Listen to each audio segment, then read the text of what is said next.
Welcome to tonight's broadcast, Being Social, Episode 1.4, Diversity in the Entertainment Industry. This is Gregory Mikell, your host and moderator for Being Social, the weekly live on-air broadcast not limited to radio waves, but accessible to millions of users around the globe via the internet or phone. All you need is a voice, a concern, and a longing to be heard for social causes. This program is distributed by Acclaim Theatricals LLC, broadcast from Manhattan absolutely free, and we intend to keep it that way. It's without these fees that we can be sure to provide forum participants with an unbiased platform to be heard and are given one less excuse not to take an active role as a concerned citizen. Therefore, we, like your local public access station, will rely on corporate sponsorship to cover administrative costs.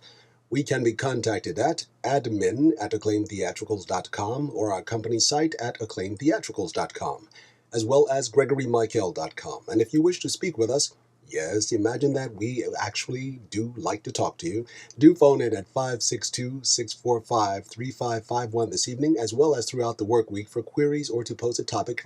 Also, while visiting acclaimtheatricals.com, feel free to sign up for the monthly, where you'll be provided Gregory with the Mikell, next your host and moderator for updated season listings can also be found the on on-air IMDb, live the Internet Movie podcast Database. Broadcast from Manhattan. I'm happy to be back this evening. We were off last week, but we have a lot to talk about this evening. And of course, tonight's subject is episode 1.4, Diversity in the Entertainment Industry.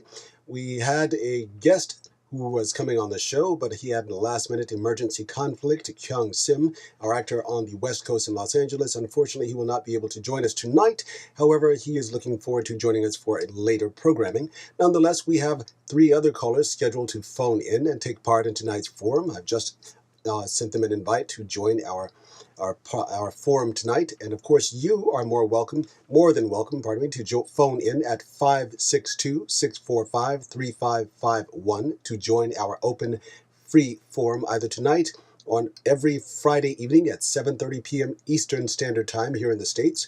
Tonight we explore diversity in the entertainment industry. Among the aspects of the forum, I'm suggesting that we look at the changes in film and television over the past decade with America's rapid changing demographics of not only ethnicity, but gender and age. For example, we have such shows as Community, The L Word, Betty White on Hot in Cleveland. How about that? Talk about rejuvenating a career. It's been great to have her back. She's been quite a delight as always and has quite a large fan base. Let's also explore the Hispanic population growth, non-traditional parental households, and how viewer content is being affected in the variety of offerings. Now, in addition, the lack of representation of the Asian American demographic on the network television's airwaves, as well as in film, when considering their contribution to the country's economic well-being, education, and vast industries. Let's not forget sports. For example, tennis. Early on in the sport, one of the world's most noted African-American tennis players, Arthur Ashe, was an American world #1 professional tennis player. He won 3 Grand Slam titles, ranking him among the best tennis players from the United States. Ashe, an African-American, was the first black player ever selected to the United States Davis Cup team, and the only black man ever to win the singles title at Wimbledon, the U.S. Open, and the Australian Open.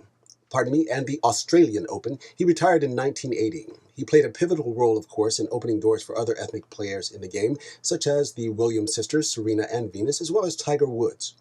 For women, don't forget the former player Billie Jean King, an American former world #1 professional tennis player. King won a total of 39 Grand Slam titles throughout her career. Any thoughts? I have plenty. So these things, I think, are just a sampling of the ways that America's colorful palette thrives from diverse talent from other ethnicities, from other countries, when they come over and they sow the seed and help this country to become a world leader. And we mustn't forget that. We must show appreciation and respect for it. I'm looking forward to our callers joining in. Again, I was hoping to have Kyung Sim come on the airwaves, but of course, as it is in the industry, if you are an artist or an actor, you know that last minute things come up and you have to go. So he said he was looking forward to tonight's broadcast, but will be joining us again later. And I was really looking forward to having his perspective as an Asian American on the changes in the industry. Of course, Kyung Sim recently appeared in TNT's Monday Mornings. which has just unfortunately been canceled, but it was a really good show, and we were hoping, a lot of people were hoping, our friends on Facebook were hoping the show would be picked up. But there's so much going on in television here in New York. There's a plethora of broad programming, more than we've had in a very long time. So I think we have something like 50 productions currently going, not only in television and film, but there's a lot more opportunities for diversity in casting. So I think that the networks, and with cable especially, willing to take more chances. HBO, USA, FX, all of these are doing a great job and award-winning programming of coloring the palette and representing America as it truly is, a colorful palette of life every day in the street and every day on the programming. It's amazing to me, though. I came to New York in 1996, and that's when I began my acting career, doing classical studies. And at that time, I was talking to friends recently about this. I remember there were so many more opportunities for diversity casting. When I look at my resume, most of the work that I've done has been non-traditional casting, because I started out in classical studies, studying Shakespeare and doing Chekhov. And in the early 90s and the early 2000s, it was people were more open-minded. Now, also, economics always, of course, plays a factor in how things are cast and which things get cast. Because it's so much more expensive now to produce anything, especially looking at Broadway. You can't open a Broadway show for less than several $1 million just for a few weeks' run. It reminds me of Fiona Shaw's show, the Testament of Mary. I can't imagine what the budget for that was, but it only had a very short run, and it was an award-winning play. So it's quite amazing. There's so many factors that factor into everything. And when we think in terms of entertainment, we always think in terms of television and film first and foremost. But again, as I mentioned, sports is such a broad field, and of course, it's one of. I think that sports is more accessible um, for other ethnicities, for people coming from other countries. It's a more colorful palette, I think, and it's a little more accessible to get into, because it's one of those things that if you don't have that physical skill and that physical prowess, no matter what your history is or where you're coming from, it's not going to matter. It's like doing theater. You may have access if you've gone to an Ivy League school, or you have a family member or a heritage line, but if you don't have the talent to sustain that, then it's going to show no matter who you are and where you're coming from. So I think that sports is that equalizer. And like theater is that equalizer that says it doesn't matter what your skin color is, or what your heritage is, or what your economic standing is. If you're an exceptional talent, the world is open to that and will embrace you. I was not much of a sports kid nor an adult. I did play a little football as a kid. I did run track as a hobby, not competitively, but those are things that I'm glad that I have the physical prowess and the ability to burn off that energy. And I look at people like Tiger Woods, and I look at the Serena sisters, and I'm very proud that they have achieved what they have. And I look at people like Arthur Ashe, who really, I mean, if you think about it, when Arthur Ashe was around, he was at his climax of his career in the 80s. That's when he was at the top of his game, and he had a heart attack, unfortunately, which I think that was pretty much the end of his career, and things changed significantly, of course. But when you think about the pressure that had to be on them during that period, that was a pressure when there was still lots of racial tension, there wasn't as much diversity. He was the first African-American male to accomplish those things. Billie Jean King being a woman, that the pressure that had to be on her, setting that precedent in the game of tennis. It's amazing, and I really respect people like that. And those are the people who I admire the most. Those are the people that I've always been one that, as an artist, I think we are all very, very sort of the black sheep of whatever we're doing, because we understand each other, and not many people can, and it's understandable. It's where that right brain and the left brain just have that separation. It's hard to switch over. That's changing, of course, because in the industry, you can no longer be the visceral artist and make build a sustainable career. You have to become the business person. And I think that that's the equalizer. Technology is doing that. And I think that will allow us as independent artists to create more diverse programming. I myself am producing a lot of content right now. The web series with technology, being able to edit, you can do so much from your home studio now as far as editing goes, for sound, for video, green screen, which was once a very expensive proposition, is now more affordable to the independent filmmaker. I remember Sundance, when it started, that was what every independent filmmaker aspired to. And now Cannes has even opened up to short films, and that's great. I mean, I'm really happy to see that because that really gives us other avenues. And now with online distribution beginning to take hold, having started out with Hulu and Netflix, and now Amazon, of course, is moving in. Vimeo is now offering distribution. So it's like there's so much to look forward to in the creative world. So guys, don't be intimidated by the cost of how much you think it might cost, because now it's so much more affordable. If you can buy a couple of grand to buy a decent computer, a decent Mac, you can do so much. And don't put your fate in someone else's hands and wait for someone to write a role for you. I've met so many actors who do that, and I'm like, you have the capacity to do this. You just have to be willing to do the hard work and learn. For me, it was trial by error. I haven't taken any classes in editing or anything, but I've been doing it since 2007. And now I've been writing for the last 10 years, and I finally have all these scripts that I've developed, and I'm looking forward to helping young actors to get their first union contract. For example, with my Shakespeare series, I'll be calling in. I've scheduled appointments to call in starting the third week of June.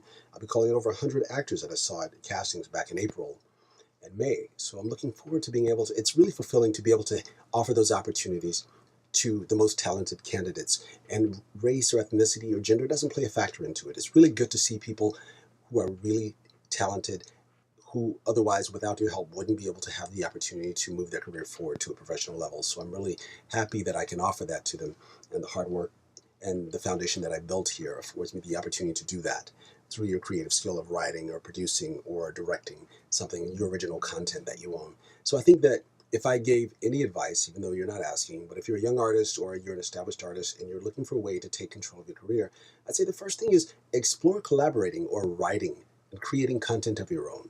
Because then you're not leaving the fate of your career in someone else's hands. It's not a determination. It's not going to be determined by your age or your ethnicity or your economic background. You have the capacity to take control of this. You have the capacity to create content, to collaborate. If you don't have the skill of writing, find someone who can. If you want to get behind the camera, there are always someone who's willing to let you PA or to sit in on a writing session. Or it's one of those things I truly believe that you only get when you ask. So if you know that there's something that you want to do, don't be afraid to put the word out, because if you put the word out, someone who's willing is going to hear it. I remember I was at a casting session in April, and it was a 2-day all-weekend event, and we were there from, I think, 10 to 5 each day. So it was a bit exhausting, but it was great to see so much talent. And, there were a lot of other producers in the audience, a lot of other agents in the audience and everything. And, during our breaks, we would talk. And I remember someone came up to me and she said, I want to learn about film. And I said, well, do you have any background? And she said, no. I said, well, what's your interest? And she said, well, I don't know where I'd like to start. I said, well, I'm having a casting session coming up, and you're welcome to sit in. I didn't know her, but I was willing to do that simply because she asked. So that's something that, guys, don't be afraid to open your mouths. You're actors. That's what we do. We open our mouths. We talk. We love to talk. We love to tell stories. So don't be bashful about it. Don't be afraid to do it. Terry Schreiber, I recently attended their casting session, their annual showcase, and they had a lot of great talent. It was a nice evening. And I'm looking at possibly teaching a class on integrating media and art, because I think so many actors that I've met, they're intimidated by the technology. We're visceral beings, artists. We love to create. We love to just delve into our work. But unfortunately, in the business today, the business is becoming necessary, even more so than ever, to do the show, to enjoy the work. So take control of your career. Don't sit back waiting for someone else to tell you, I've got a role for you. Why should someone do that? They don't owe you anything. The business doesn't owe you anything. You owe it to yourself to at least be willing to fail. For me, that's my mantra. I'm willing to fail. I'm willing to learn. And you only learn by risking, by putting yourself out there. So I'm waiting for callers to come in. We have 3. I've just sent out invites to our 3 participants. I'm hoping that they're remember to log on. And if not, again, you can always find this podcast listed on acclaimtheatricals.com, as well as gregorymikell.com, YouTube, or Vimeo, absolutely free. This is my gift to you. This is an opportunity for you to come on air for a global broadcast. We are not limited to a region of radio stations or radio waves. Anyone with access to the internet or a phone, is free to call in. You can always go to eventbrite.com and search for podcast Being Social. And there you'll find the full season, all 12 episodes and topics listed in order. This is episode 4. Next week, episode 5 will be breaking down Obama healthcare. Now, this is a very interesting topic. We already have people signing up for this. So many people are confused about, as citizens, where we fall, and as small business owners, where you fall and what you can expect economically. I'm still confused about it. So I've been speaking to medical professionals, and I'm hoping that I can get at least one or possibly two to come on this time next Friday, 7:30 p.m. Eastern Time, to help demystify what we can expect. As you know, 2014, the final phases of Obama healthcare come into place. And so we need to know exactly how we'll be affected if you have medical insurance and if you don't. If you're a business owner, small or large, how will you be affected and how much of your bottom line will be allocated to insuring your employees if you're not a sole proprietor. Of course, this is America's first universal health care plan. We will attempt to break down and demystify to help you understand how you'll be affected as a consumer. I've made 30 free tickets available for next week's forum discussion. I encourage you to RSVP now if you have questions or concerns regarding Obama healthcare. Simply, again, go to eventbrite.com. If you missed last week's episode 3, the student loan crisis, you can find it hosted on acclaimtheatricals.com and gregorymikell.com, as well as YouTube and Vimeo for free. While there, do subscribe to our channels or sign up for the company newsletter hosted on Acclaim Theatricals website to stay up to date and informed on what's going on with us and upcoming episodes. Make your reservation now by emailing us at admin@acclaimtheatricals.com or going to Eventbrite and searching for podcast Being Social, where you'll find the full listing of Season 1 upcoming topics to choose from. This is Gregory Mikell, your host and moderator for Being Social, the live on-air broadcast here in Manhattan. We thank you for joining us this evening. Join us next Friday evening for Episode 5, Breaking Down Obama Healthcare.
Welcome. This is Gregory Mikell, your host and moderator for the podcast Being Social, the on-air live podcast broadcast from Manhattan.